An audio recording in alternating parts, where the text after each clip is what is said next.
राज्याच्या लोकप्रिय उपमुख्यमंत्री सुनेत्राताई पवार, राज्याचे उच्च व तंत्र शिक्षण मंत्री चंद्रकांत दादा पाटील, महापौर मंजुषाताई नागपुरे, खासदार मेधाताई कुलकर्णी, श्रीनाथजी भीमाले, गणेशजी या ठिकाणी उपस्थित सर्व मान्यवर, आपले आयुक्त नवलजी आणि आपुलकी फाउंडेशनचे सर्व पदाधिकारी, उपस्थित भगिनी आणि बंधूंनो, आज अतिशय आनंदाची गोष्ट आहे की पुणे महानगरपालिकेच्या या जमिनीवर सामाजिक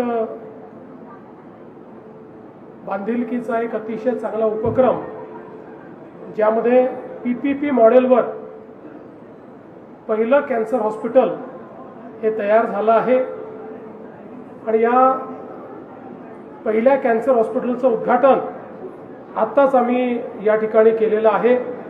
मी पुणे महानगरपालिकेचं मनापासून अभिनंदन करतो। त्यासोबत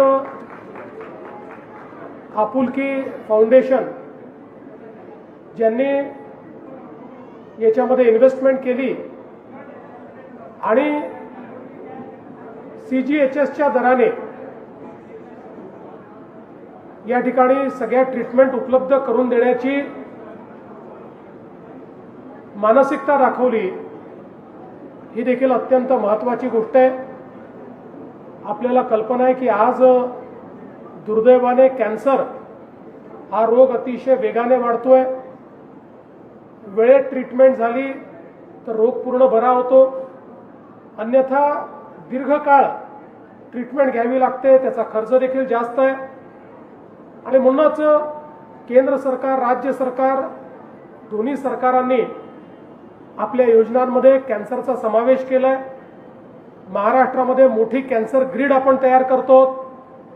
या कॅन्सर ग्रीडच्या माध्यमातून प्रायमरी, सेकंडरी, टर्शरी अशा तिन्ही प्रकारचे इंटरव्हेन्शन्स वेगवेगळ्या पद्धतीनं करण्याचा प्रयत्न आपला आहे। आणि अशातच पुणे महानगरपालिका आणि आपुलकीच्या माध्यमातून सुरू झालेलं हे जे केंद्र आहे, हे निश्चितपणे एक मैलाचा दगड ठरेल आणि या तत्वाने भविष्य काळामध्ये देखील आपल्याला अनेक अशा प्रकारचे हॉस्पिटल्स तयार करता येतील। एक चांगलं मॉडेल तयार झाल्याबद्दल महानगरपालिकेचं अभिनंदन करतो। श्रीनाथजी भीमाले ज्यांनी ही संकल्पना या ठिकाणी माझ्यापुढे मांडली आणि त्यानंतर महानगरपालिकेने त्याला अतिशय उत्तम प्रकारे चालना दिली, त्याबद्दल त्यांचंही अभिनंदन करतो। सगळ्या महापालिकेचे महापौर, उपमहापौर, चेअरमन, सत्तापक्ष नेता, विरोधी पक्ष नेते, आपले आयुक्त डॉक्टर वावरे ज्यांचा आपण सत्कार केला, त्या सगळ्यांचं मनापासून अभिनंदन करतो। आणि या आपुलकी मेडिकल सेंटरचं उद्घाटन म्हणून हे आता लोकांकरता लोकार्पित झालं आहे, अशा प्रकारची या ठिकाणी घोषणा करतो। आणि माझं बोलणं संपवत असताना आम्ही आता पुढच्या कार्यक्रमाला जातोय। मला माहिती आहे पुण्यामध्ये सगळ्यांजवळ आपल्या मोठ्या गाड्या आहेत, कृपया आमचा कॉन्व्हॉय वाढवू नका। आपल्याला पंतप्रधानांनी सांगितल्याप्रमाणे शिस्तीत सगळे वागा, आता आमच्या मागे सगळे गाड्या घेऊन फिराल असं कोणी करू नका, एवढीच आपल्या सर्वांना विनंती करतो आणि माझं बोलणं संपवतो। धन्यवाद।